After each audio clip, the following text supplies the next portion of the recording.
So now I'm going to try to do this painting, the same kind of painting with that flower, um, with that flower, um, with paper that is Arteza paper, just so you can see the difference between using this higher quality paper that's 300 pounds to 140.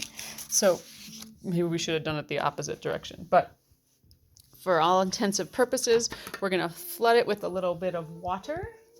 And I'm going to get my flower back out so you can see.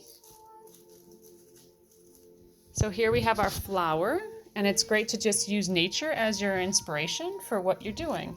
So here's our flower, and I'm going to get it so that this time I see the center, okay? So that might be another fun picture to have.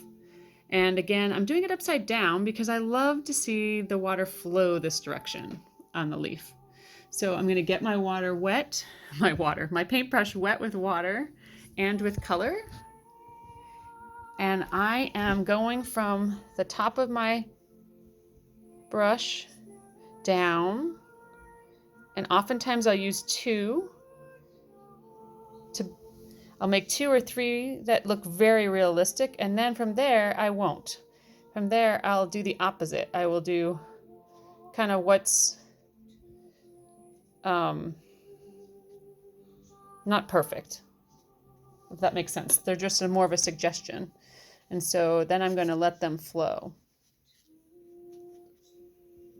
I know that looks kind of funny, but all right. So now I'm going to clean my brush, dampen this part of my painting.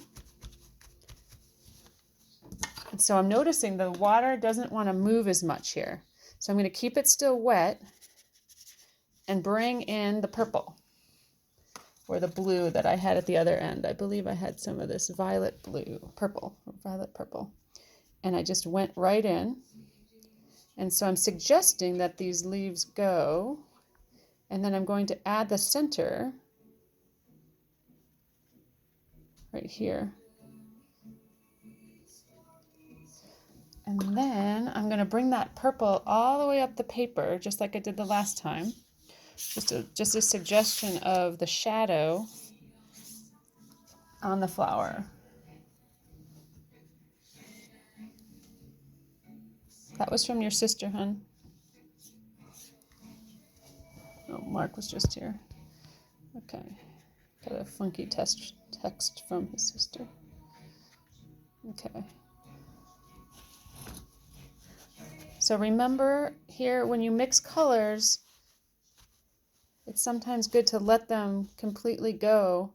But if they start turning brown, I try to pull them off and then just take that more of a true color back into that area so it doesn't turn brown. I try to dampen it. If it turned brown, I try to go fix it up.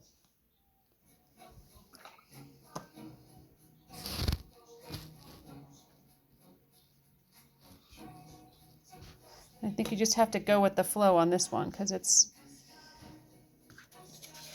an opportunity to just play with color today. All right, so I see this is kind of a wild flower, and if I turn this one over, I'm like, what's different? And I can see that my whole piece here could have a lot more growth and depth in here. So I'm going to clean my brush over here.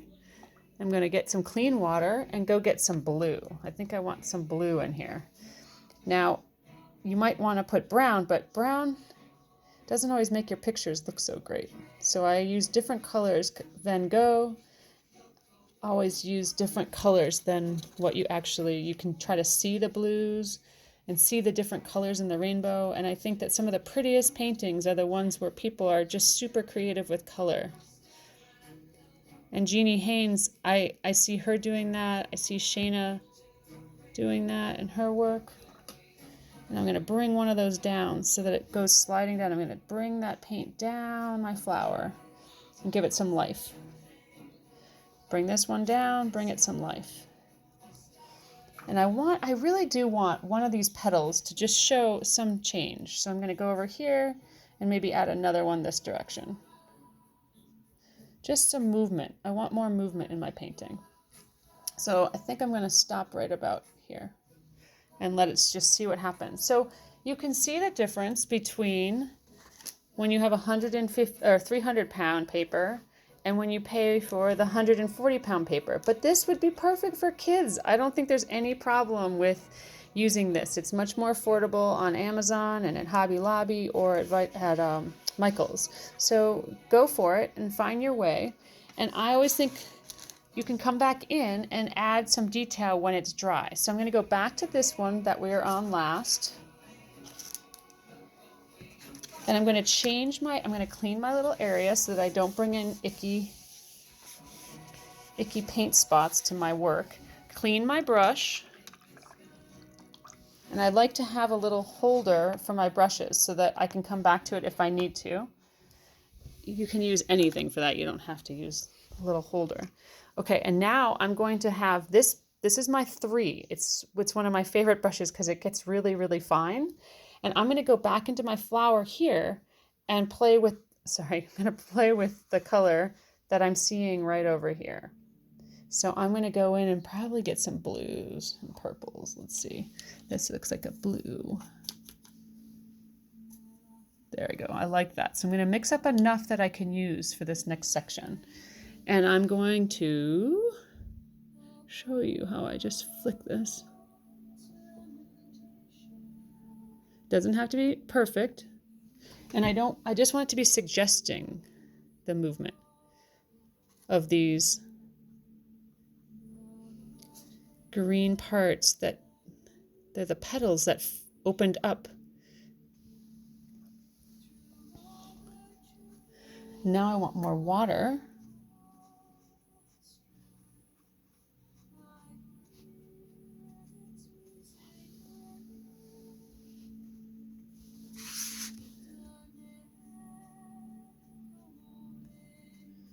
I think I'm losing my yellow over here. It's turning all blue, and I think I want to go for a little more green.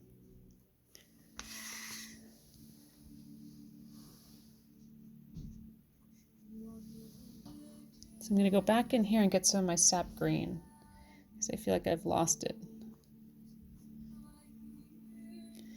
I think painting is a lot about just being free enough to play with color. And oftentimes you'll discover something new. Like I just think coming in with my little paper towel helps heal that section, but it added some depth to my flower. So it gives you a focal point. Still, here's your work. If you were to take this picture, or take a photograph of something, you can see that the values change dramatically from the bright yellow petals to the darkest part of the flower. Right here, we've kind of lost the value, and I wanted to make more value showing up, but in a natural way. So I'm going to use this color and try to find the center of my flower again so that you know where to put your eyes and your vision when you look at my art. Okay? So I'm just adding a little bit of detail here, and I'm hoping that this gives it a little bit more of a focal point.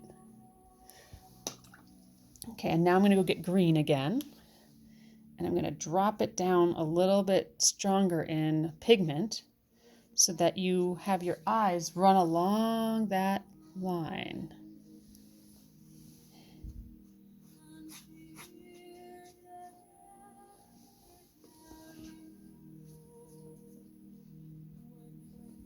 So I hope this helps you see how you can play with color on this one. So now I think I'm happy with this. So I'm going to let it go. I'm not going to do anything else with this. I'm going to set it over here and let it be, because I think that's really important as an artist, to just let things be. Now I'm going to look at this one and say, can you see where my stem is? And did I suggest this area enough? And I am noticing that my paper is starting to bow, and I'm going to show you a technique I use so that it doesn't take off and bow. So I am going to first clean this section up right here with my little paper towel. Wipe this up so that tape will adhere to it. And I always keep down the bottom drawer, I keep my tape. The bottom 2 drawers, actually. And I use usually artist tape, but Geary's is all out of it right now, and they don't anticipate getting it in. I've looked online, and I can't find that either. So I'm going to pause this and show you what I do. I'll be right back. Okay, so what I just did was I took this basic Scotch Blue Original 3M painter's tape, and I'm going to use that because I think it makes your whole experience with painting a lot more fun if the paper's not moving. Now I notice I have a bump in here, so I'm going to undo this edge of the paper and I am going to pull it tighter because I don't want a bump. So I'm going to fix that. I'll be right back.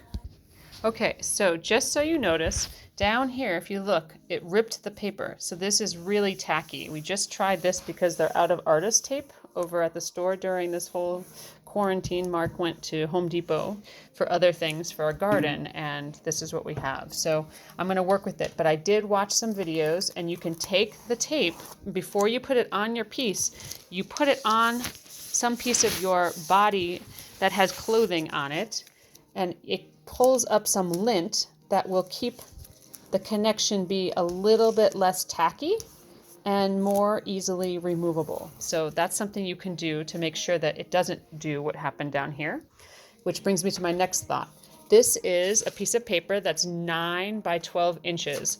A lot of frames are 8 by 10, so I'm going to give myself just 8 by 10. So I'm going to look here and go, I'm going to get 10 inches this direction, and I'm going to put another piece of tape down at the bottom so that I work only from that section. I'll be right back.